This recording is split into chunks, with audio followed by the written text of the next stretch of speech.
Thank you, Lord, for your touch, your presence. I appreciate you so much. I appreciate everyone that's in this house tonight. The commitment that has been shown and their attendance. I pray that you would speak to us tonight. We are here for renewal. We thank you in advance for a word, for a miraculous touch. Rejuvenate, re-energize. Hallelujah. May your spirit explode in us tonight. Yes, God. Yes, Lord. God, we know that when we move forward into the years to come, what has been seeded into this ministry through your appointed leadership is going to mushroom into a force and an influence in this city that is going to revolutionize Chicago. We thank you for it. We thank you for the leaders that are in this house that have embraced this cause, a selfless cause, a Christ-filled cause, a Holy Ghost strengthened mission. In Jesus' name, everybody said amen. Amen. God bless you. You may be seated. I want to say what an honor it is to work with Dr. Jan Perone. I admire her as well, and I appreciate you, Dr. Perone, for your kindness to me personally and your faith in me. My mission tonight is to challenge you. I pray that my mission and that of the Holy Ghost is one and the same.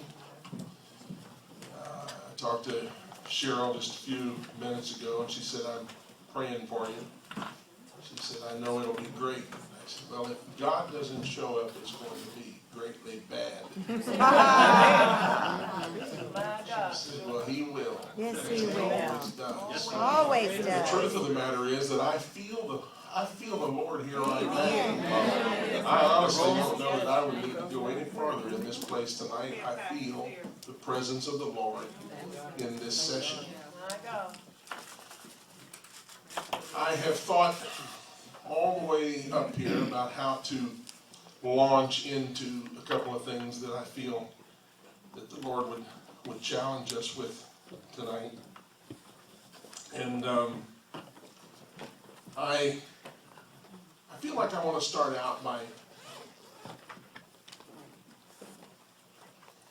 by letting you know that in 35 years of pastoral ministry, I started young. I literally started, Cheryl and I were traveling around the country when I was 19. I was married right at the end of my 18th birthday. Only because my dad's schedule wouldn't permit me to wait until I was 19. I either had to wait 9 months because of his schedule or get married when I was 18. So, you know, we got married. That's how they used to do it. We started early, a couple years, we traveled around the country, and then at 21, Cheryl and I settled in Vancouver, British Columbia to plant a church. And for about 9 years we worked there until I felt like the Lord was through with us in that phase. And then we went on the road again for another year. I didn't know it was going to be another year. It turned out to be another year. Where we settled in Memphis and we pastored there for 27 years. So 35 years of pastoral ministry. I have considered as a pastor that 2 or 3 of the greatest challenges from a senior pastor's point of view was to somehow transfer the vision that God has placed in me into the hearts of others. And many, many nights I've stayed awake thinking and praying about how to not only transfer that vision effectively and cast that vision, but asking myself, if I was a member of my own congregation, why would I want to buy into whatever it is I'm selling? as opposed to just, go eat a hamburger or go fishing.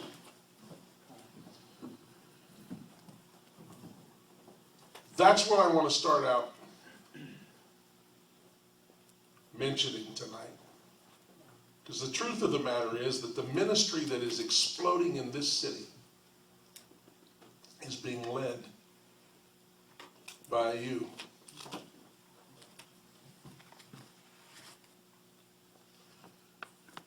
There isn't anything that goes on in this ministry, I'm well aware, that is not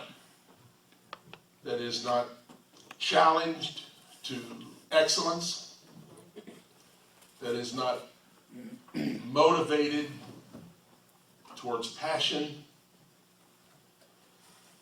Pastor Dan is a man that will not let you slack. He will not settle for second best. Ordinary, won't do. And at the end of the day, much of that is, if not all of it, is summed up in your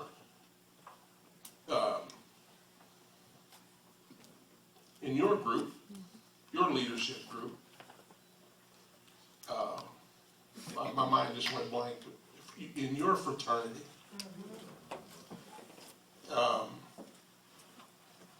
In the word work.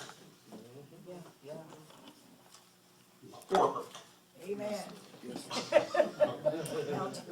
Is there anybody in this house who, in the midst of your work,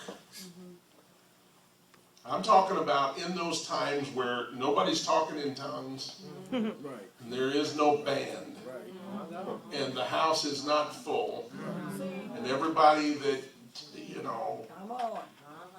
has something else to do, like watch paint dry and grass grow, and gone to fulfill their duty, and you're sitting there gutting it out, trying to figure out how to make it happen.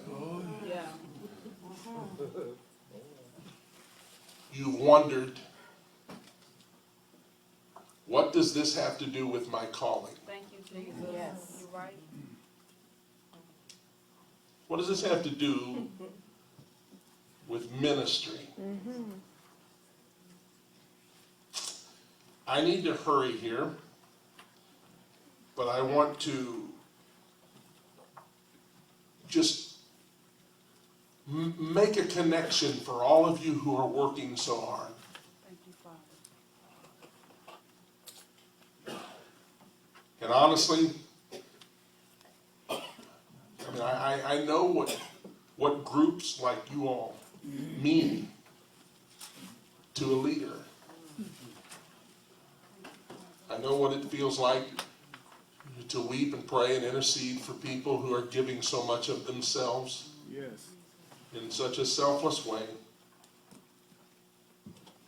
Investing yourself in a higher cause, in something bigger than you, but yet something that takes and exacts a toll from you physically and emotionally and mentally and spiritually.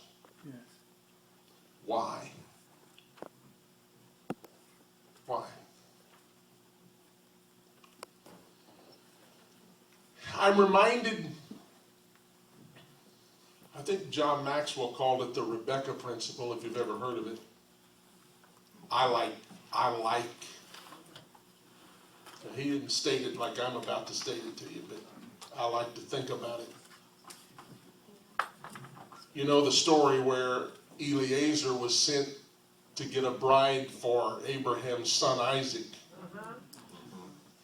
And I can't imagine how all of that actually came down, but we're living in a completely different civilization. I can't imagine. I got a 27-year-old son who still needs a wife, by the way. He doesn't know that yet, but he does.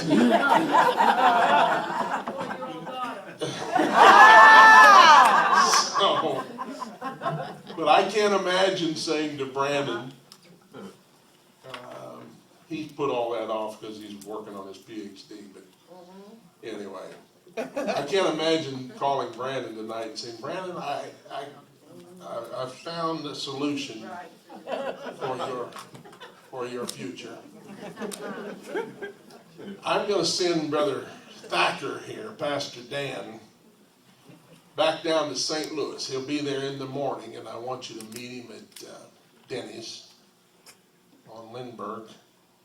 And after you sit there for a while, there's going to be a lady that walks in, the fifth lady that walks in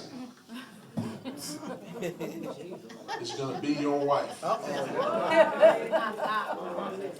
that's a little bit different than what happened with Abraham and Eliezer.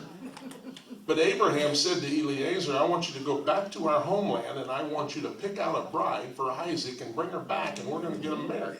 Yeah.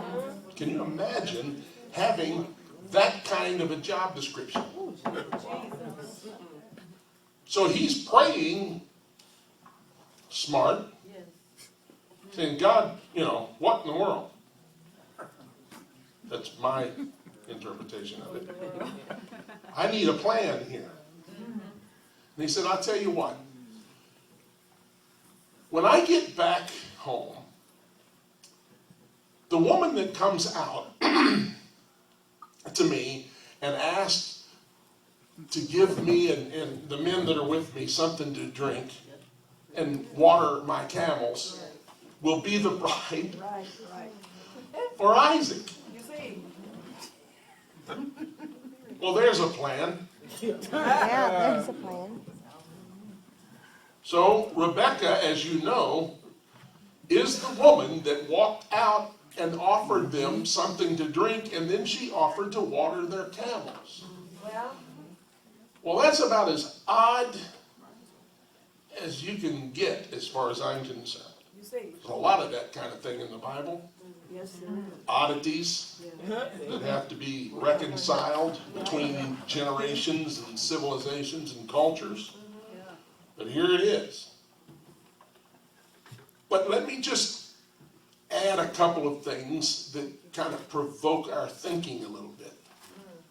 Now, I don't know how big of a woman that Rebecca was. Well,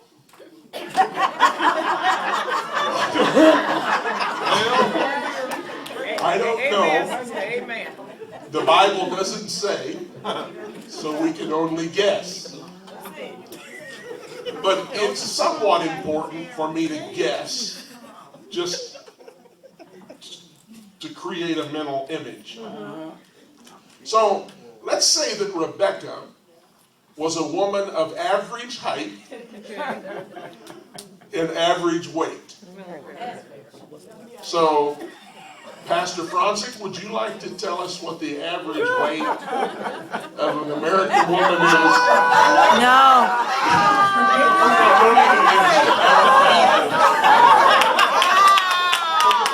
Don't even mention it. I decline the offer.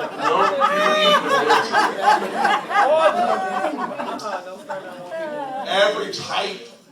I think the average height for women in the U.S. is around 5'2" or something like that. And let's say, 5'2", 5'4", whatever. Let's say the average weight is, I don't know, 140, 50 pounds. I don't know. Again, I really don't know. Personally, I've never really registered an average weight. At least somebody else's average.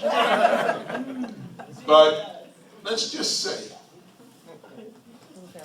Also, we need to consider that there was no running water